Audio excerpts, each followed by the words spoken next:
अगर आपको या आपके कोई रिलेटिव को पाँव में कोई अल्सर डेवलप हुआ है तो ये वीडियो आपको बहुत ही यूजफुल रहेगा।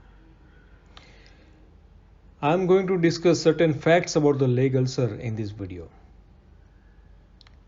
Leg ulcer is very common in our society. ऐसा माना जा रहा है कि 2% of the adult population is suffering from the leg ulcer. तो let's find out certain facts about the leg ulcer in this educational video. So first of all, what is ulcer? The medical definition of ulcer is a break in the epithelium of a body surface or the lining. हम में से कई सारे को mouth ulcer के बारे में पता रहता है। तो mouth ulcer is a break of the inner lining of the mouth surface. ऐसे ही जब पाँव में नीचे की जो स्किन होती है उसकी लाइनिंग ब्रेक हो जाती है तो लेग अल्सर डेवलप होता है। Now second facts is what causes an leg ulcer. तो पाँव में देखेंगे तो there are two kind of blood vessels, one which is carrying oxygenated blood from the heart towards the leg, जिसको artery कहते हैं। अगर ये आर्टरी में कहीं पे ब्लॉकेज है तो नीचे खून कम पहुंचेगा और ये अल्सर डेवलप होगा। Approximately 15% of the leg ulcer are due to the arterial reason, but rest of the 80-85% of the leg ulcer is due to the venous cause. और ये वेन क्या है?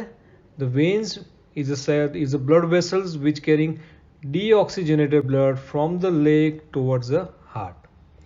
और इसी वेन में कहीं पे ब्लॉकेज होता है या तो फिर वेरिकोज वेन्स डेवलप होती है जिसकी वजह से ये लेग अल्सर डेवलप होता है।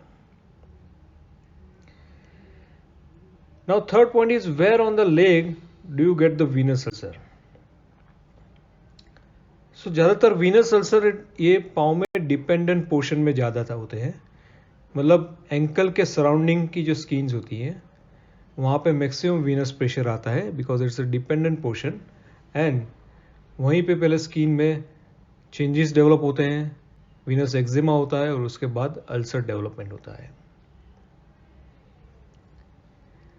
Now who gets a venous ulcer? So मैंने आपको बताया कि वीनस सर्कुलेशन में कहीं पे भी प्रॉब्लम होता है तो वीनस सिस्टम के अंदर प्रेशर बहुत बढ़ जाता है। जैसे डीप वीनस सिस्टम में डीवीटी की वजह से ये ऑब्स्ट्रक्शन डेवलप हुआ तो वीनस सिस्टम में प्रेशर बढ़ जाएगा। सेकेंडली सुपरफिशियल वीनस रिफ्लक्स की वजह से वेरिकोज वेन डेवलप होती है, वेरिकोज वेन में भी ये सुपरफिशियल वीनस सिस्टम के अंदर प्रेशर बढ़ जाएगा। अब because of the increase pressure into the venous system this venous ulcer develop over the period of time.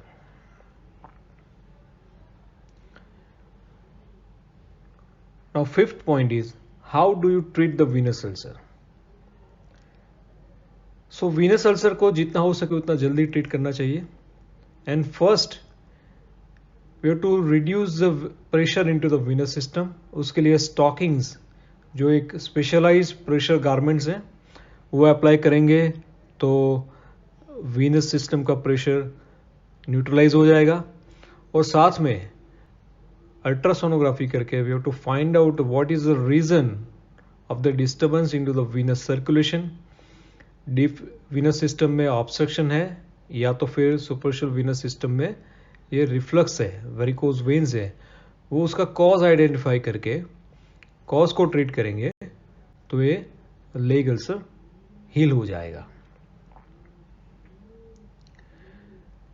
Now the sixth point is, can you cure a leg ulcer? Then yes, definitely leg ulcer is curable. As I've told you that if you give the pressure garments and identify the cause of the venous circulation disturbance and treat that cause, then leg ulcer can be curable. But many times जब chronic ulcer होते हैं skin इतनी damage हुई होती है कि अंदर का जो कॉज है उसको भी ट्रीट करने के बाद फिर से अल्सर होने के चांसेस रहते ही है. So this point you have to keep in our mind. Recurrence of the ulcer, venous ulcer is very common. और जो लास्ट पॉइंट है, how can we avoid leg ulcer. So this is very important. Deep venous system में जब thrombosis होता है, इसको deep Venus thrombosis DVT कहते हैं, जिसकी वजह से इन नलियों में परमानेंट डैमेज हो जाता है. तो if we identify the DVT as early as possible and by anticoagulation and blood thinner, if we treat the DVT within 10 to 15 days, then वो venous system में permanent damage नहीं करेगा. then we can prevent the future leg ulcer. ऐसे ही जब varicose veins होती हैं, venous eczema develop होता है, तो उसको एंडोवेनस थर्मल एब्लेशन से ट्रीट करेंगे तो फ्यूचर में ये लेग अल्सर डेवलपमेंट नहीं होगा. सो this is very important thing. जो भी कॉज है उसको ट्रीट जल्दी से जल्दी किया जाए, then leg ulcer can be preventable. Thank you so much for listening me. Hope you have enjoyed the video.